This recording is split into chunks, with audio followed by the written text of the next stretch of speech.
People often say that there is no evidence for God.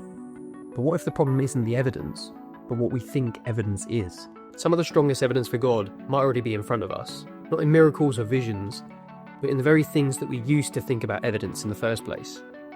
Today we're going to look at the kind of evidence for God that we never think about, but we can't think without. Before getting into questions about evidence or the scientific method, we need to start with why that matters in the first place. And that's because worldviews matter. Every single person has one, whether they've thought about it or not. And every worldview makes a claim about what actually exists, what's true and what's not, and how we ought to live. And it's ultimately your worldview that shapes everything else. What you believe, how you reason, and the decisions that you make about your life. A worldview needs to be coherent, to make sense of reality, to justify what it claims, and to avoid being arbitrary. We can base our worldviews without reason, or just because it feels right, but that wouldn't be based on logic or truth. And you can do with that what you wish. And this is usually where the conversation turns towards evidence, because once someone asks whether a worldview is coherent or not, the next question is naturally, what's the evidence for this? Most people who reject God do so on the grounds that there isn't evidence for God. But before we can decide whether that's actually true, we need to be clear on what evidence actually is. When most people hear that word, the first thing that comes to mind is physical evidence, the sort of thing that you'd find in a laboratory, measurable, observable, and testable. It's easy to assume that proof must always be something that you can touch, see, or run through an experiment. But is that actually true? Must evidence always be physical?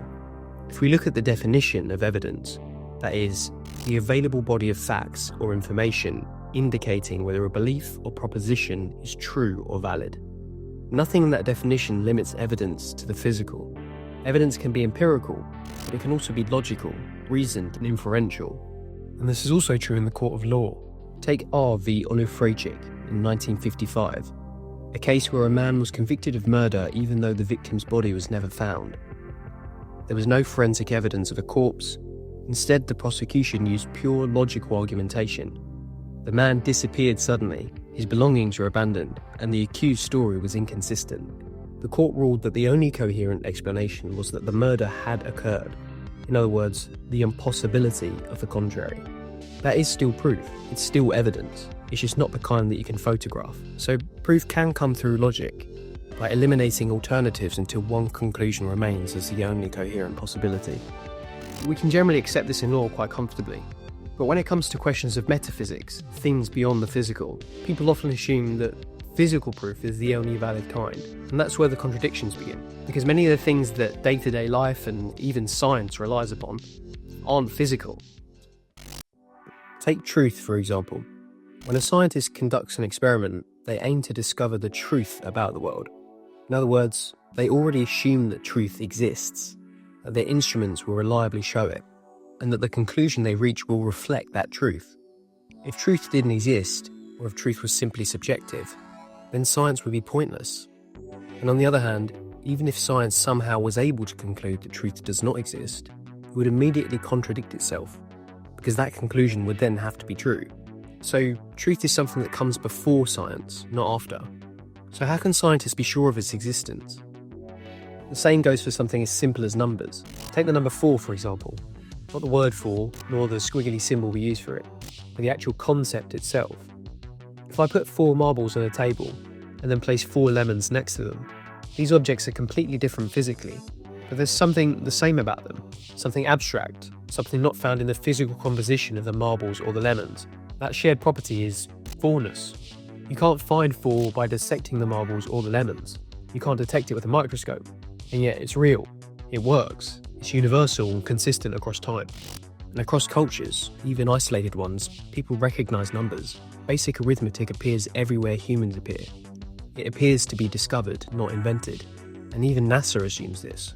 The records attached to the Voyager spacecraft sent deep into space by NASA contains instructions for playback using mathematical ratios, binary coding and physical constants. Again, assuming mathematics is a universal language that could be even understood by potential aliens.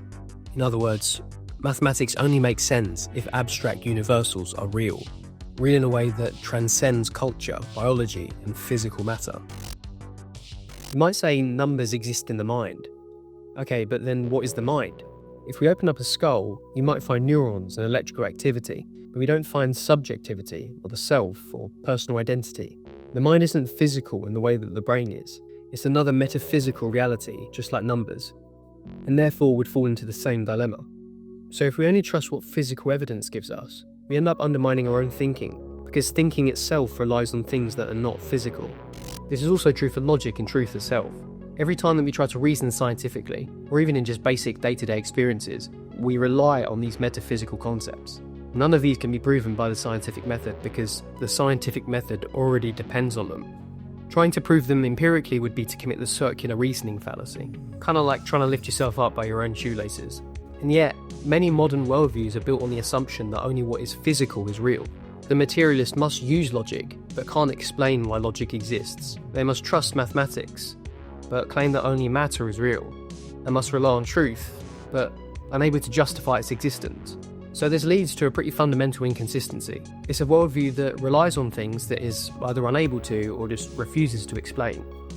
But once we recognise that a worldview, denying anything beyond the physical, cannot justify the very tools that it uses, such as logic, truth, mathematics, and even rational thought, we're forced to confront what that actually means. We're no longer comparing preferences or debating interpretations. We're dealing with whether a worldview can stand on its own way. What worldview explains what materialism can't then? When you strip it down, there's only two possibilities. Either God exists or he doesn't. If the God does not exist worldview turns out to be unable to account for logic, truth, mathematics, etc., then it isn't just incomplete, it's logically incoherent. And if one side of the binary cannot stand on its own terms without collapsing into contradiction, then the other side is not just simply an option, it becomes the only logical, viable explanation. In other words, if reality without God cannot make sense of itself, then the existence of God isn't just possible, it becomes necessary to make sense of existence. You might ask, but what makes the God exists worldview coherent? It's because God, by definition, is the ultimate foundation, the one reality that does not require anything more fundamental to generate him into existence. God has no beginning, no end, and no limitation. He is not inside the system of truth, logic, and mathematics, but the source of them. Unlike created things whose existence must be justified from the top down by appealing to something higher, God is not explained by anything beyond himself. God is self-existent, requiring no foundation. He is the necessary generator that makes truth, logic, mathematics, and every other physical category possible in the first place. If God exists, then all of these abstract realities make sense. Logic, mathematics, universals, and truth, they can exist as ideas grounded in the mind of God. The orderliness of nature reflects a rational creator, and objective truth exists because it is rooted in something beyond human subjectivity. It is rooted in an omnipotent and omniscient God. In Christian theology, and particularly the Orthodox tradition, God is the Logos, the divine rational principle through which all things are ordered. And the world is filled with logoi, rational principles embedded within creation. That's why nature behaves regularly, why mathematics works, why truth is universal, and why the laws of logic don't change. Maths, logic, and truth are not inventions of the human brain, but reflections of the metaphysical structure of reality, a structure that makes sense if grounded in a divine, rational mind. From here, the argument becomes clearer. If strictly materialistic worldviews cannot account for these fundamental realities and consistently fail to justify them, then the argument that there is no divine mind becomes impossible to maintain, not because we lack physical evidence, but because the denial of God collapses into incoherence. Without God, the foundations of reasoning are left hanging. With God, those foundations have a coherent source. And this ties directly into the idea of worldview. In order to make sense, every worldview must answer three questions. What is real? How do we know? And therefore, how ought we live? Metaphysics, epistemology, and ethics are all woven together. If your worldview denies the reality of abstract truths, then your ability to reason collapses, and when reason fails, ethics becomes arbitrary. And we can see this vividly in the horrors of the 20th century under the explicitly atheistic communist regimes. Once subjective truth and objective morality were stripped away, ethics became whatever the state declared it to be, resulting in mass death and moral nihilism. When truth becomes subjective, morality becomes malleable, and the results are catastrophic. But if truth is grounded in a rational, divine mind, then truth is objective, knowledge is meaningful, and morality has a deeper foundation than personal preference or political convenience. So when we ask whether God exists or not, We're not simply asking about the supernatural, we're asking whether the fundamental structures that make life and reasoning possible, have they any coherent explanation? So in a nutshell, the strongest proof of God is not physical evidence, but the impossibility of the contrary. If denying God ultimately makes mathematics, logic, truth, and morality unintelligible, then the denial of God can't coherently stand.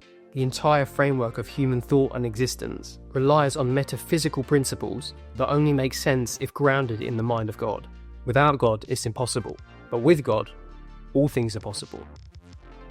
Yeah, thanks for watching.